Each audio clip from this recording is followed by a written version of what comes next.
Hello friends, mother cook চ্যানেলে সবাইকে স্বাগত। আজকে আমার রেসিপি পনির বাহার। সামনেই যেহেতু পুজো স্পেশাল, পুজো উপলক্ষে আজকে আমি আপনাদের সাথে শেয়ার করব এই পনির বাহার।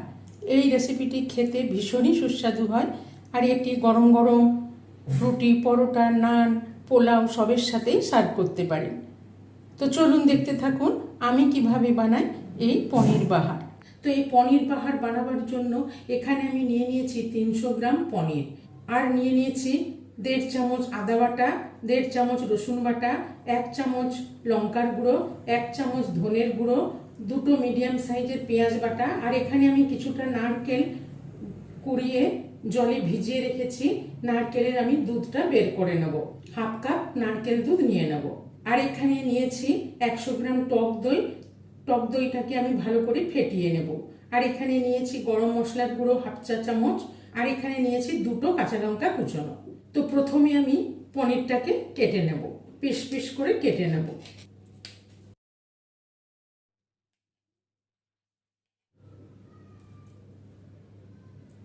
পনিরটাকে আমি এইভাবে চৌকো করে কেটে নিলাম। পনিরগুলো একটু ভেজে নেব। পনিরগুলো ভাজার জন্য গ্যাসে আমি আগের থেকে একটা কড়াই চাপিয়ে 2 চামচ মতো রিফাইন্ড অয়েল দিয়ে দিয়েছি। তেলটা গরম করে নিয়েছি।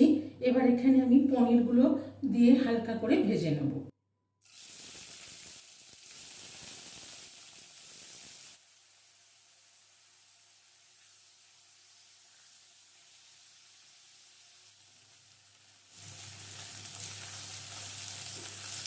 পনিরগুলো হালকা করে ভেজে নিলাম। এবার পনিরগুলো উঠিয়ে নেব। পনিরগুলো খুব বেশি কড়া করে ভাজার দরকার নেই, হালকা করে ভেজে নিতে হবে। এই কড়াইয়ের মধ্যে 2 টেবিল চামচ রিফাইন্ড অয়েল দিয়ে দিলাম। দিয়ে এই তেলটাকেও ভালো করে গরম করে নেব। এখানে 2 টুকরো তেজপাতা দিয়ে দিলাম। এবার এখানে যে পেঁয়াজ বাটাটা নিয়েছি, এই পেঁয়াজ বাটাটা দিয়ে দেবো।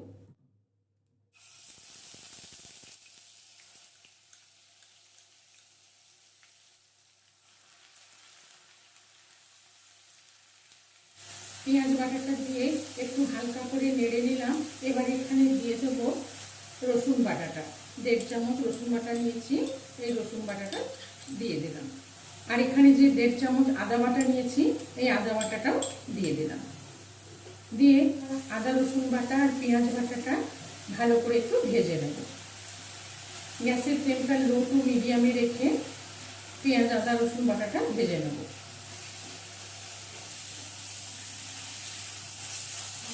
লো টু মিডিয়াম ফ্লেমে রেখে পেঁয়াজ আদা রসুন বাটাটা ভালো করে ভেজে নিলাম। খুব সুন্দর ভাজা হয়ে গেছে, তেল ছেড়ে এসেছে।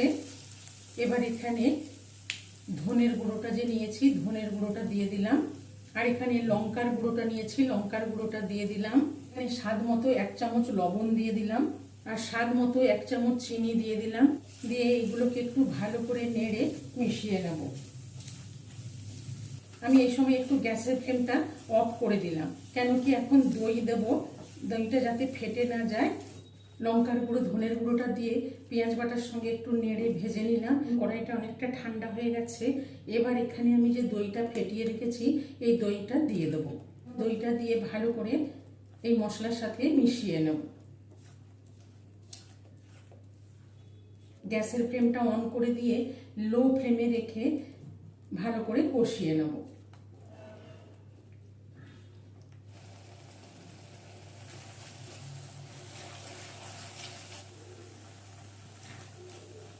দইটা কিন্তু ফেটে যায়নি।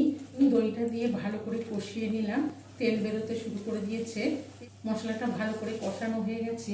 এবার এখানে দিয়ে দেব দইয়ের বাটি ধোয়া জলটা। এখানে আরো অল্প একটু জল দিয়ে দিলাম। মোট এই বাটির 1 বাটি জল দিলাম।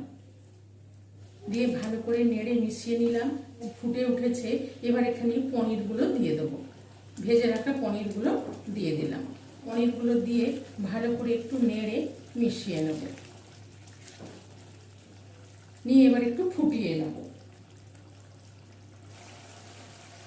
লো টু মিডিয়াম ফ্লেমে রেখে ভালো করে ফুটিয়ে নিলাম। অনেকটাই ঘন হয়ে গেছে। এবার এখানে নারকেল থেকে যে দুধটা বের করে রেখেছি, এই নারকেলের দুধটা দিয়ে দিলাম। আর এখানে যে কাঁচা লঙ্কা কুচনোটা নিয়েছি, কাঁচা লঙ্কা কুচনোটা দিয়ে দিলাম। দিয়ে ভালো করে নেড়ে মিশিয়ে নেব। ভালো করে নেড়ে মিশিয়ে নিলাম। এবার ঢেকে দেব, লো টু মিডিয়াম ফ্লেমে রেখে একটু ফুটিয়ে নেব। ফুটিয়ে নিলাম ঢাকা দিয়ে। দেখুন উপরে তেল ভেসে উঠেছে, আর গ্রেভিটা ফুটে ঘন হয়ে গেছে, একদম মাখা মাখা হয়ে গেছে। এবার আমি এখানে যে গরম মশলার গুঁড়োটা নিয়েছি, এই গরম মশলার গুঁড়োটা দিয়ে দিলাম। গরম মশলার গুঁড়োটা দিয়ে একটু মিশিয়ে নেব।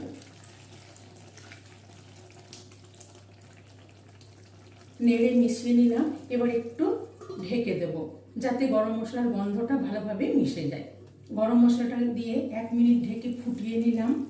কি কালার এসেছে, দেখতে কি দারুণ হয়েছে, দেখেই বুঝতে পাচ্ছেন কত সুন্দর হয়েছে। একদম মাখা মাখা বাহারি পনির একদম রেডি। এবার গ্যাসের ফ্লেমটা অফ করে দিলাম। এইটি খুব সহজভাবে তৈরি হয়ে যায় এবং এটি খেতে ভীষণই সুস্বাদু হয়। তো চলুন এবার গরম গরম পরিবেশন করে নেব।